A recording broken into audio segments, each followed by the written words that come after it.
बिरसा मुंडा वो अद्भुत व्यक्तित्व हैं जिनको मिला तो कुल जमा 25 वर्ष की बस छोटी सी उम्र, किंतु इस अल्पकालीन जीवन में भी उन्होंने वह अतुलनीय कार्य किया कि जनजातीय समुदाय में ये धरती आबा यानी धरती पुत्र भगवान बिरसा मुंडा हो गए। अंग्रेज इस नाम से कांपते थे और धर्मांतरण के सूत्रधार थर्राते थे। हिंदू अस्मिता की आवाज को बुलंद करने वाले, वनवासियों को धर्मांतरण के दुष्ट चक्र से बचाने वाले और राष्ट्रीय चेतना के स्वर को बुलंद करने वाले महान योद्धा थे भगवान बिरसा मुंडा। बिरसा मुंडा जी का मानना था कि जीवन का छोटा या बड़ा होना महत्वपूर्ण नहीं है, उस समय में किए गए कार्य महत्वपूर्ण होते हैं। बिरसा मुंडा जी ने अपने अल्पकालीन जीवन में कई ऐसे कार्य किए जिसने अंग्रेजों की जड़ें हिला दी। बिरसा जी का जन्म 1875 के दशक में छोटा नागपुर के वनवासी मुंडा परिवार में हुआ था।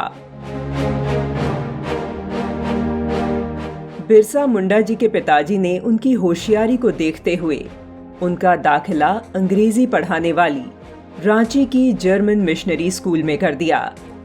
इस स्कूल में प्रवेश पाने के लिए ईसाई धर्म अपनाना आवश्यक था, इसलिए बिरसा जी को ईसाई बनना पड़ा और उनका नाम बिरसा मुंडा से बिरसा डेविड हो गया। ये वो वक्त था जब भारत में अंग्रेजी हुकूमत का अत्याचार बहुत बढ़ चुका था। बिरसा मुंडा तब मिशनरी स्कूल में ही पढ़ रहे थे, लेकिन पढ़ाई के साथ बिरसा जी को समाज में चल रहे अंग्रेजों के दमनकारी काम भी साफ दिख रहे थे। अभी सारा देश 1857 के क्रांति युद्ध से उबर भी नहीं पाया था कि अंग्रेजों ने भोले भाले वनवासियों पर अपना पाशविक दमन चक्र शुरू कर दिया।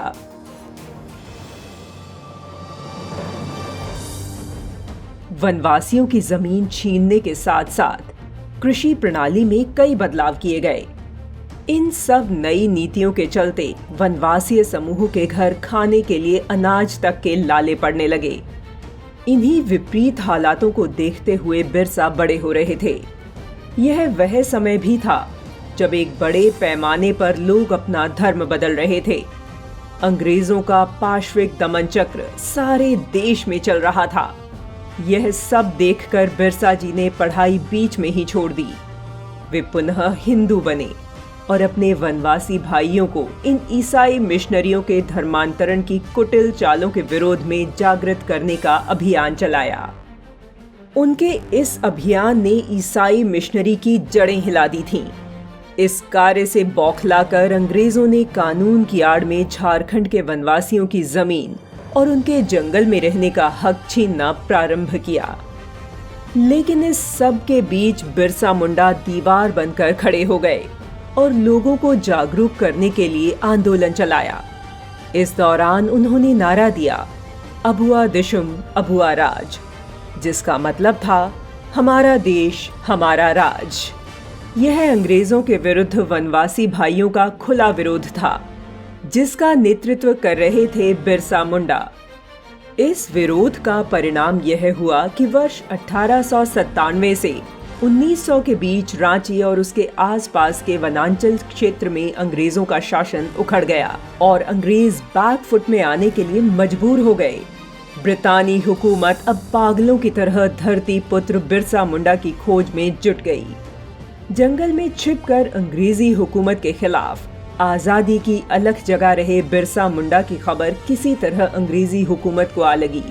जनवरी 1900 में रांची के जिले उलिहातू के पास डोमबाड़ी पहाड़ी पर बिरसा मुंडा जब वनवासी साथियों को संबोधित कर रहे थे, तभी अंग्रेजी फौज ने उन्हें घेर लिया। बिरसा मुंडा के साथी और अंग्रेजों के बीच भयानक लड़ाई हुई।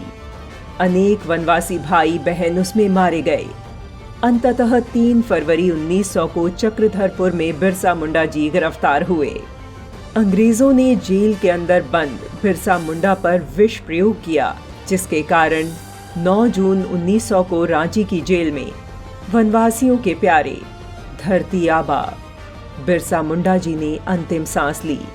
धरती आबा बिरसा मुंडा जी के जन्म दिवस को जनजातीय गौरव दिवस मनाया जाता है। ऐसे महान योद्धा को जनजातीय गौरव दिवस पर शत शत नमन।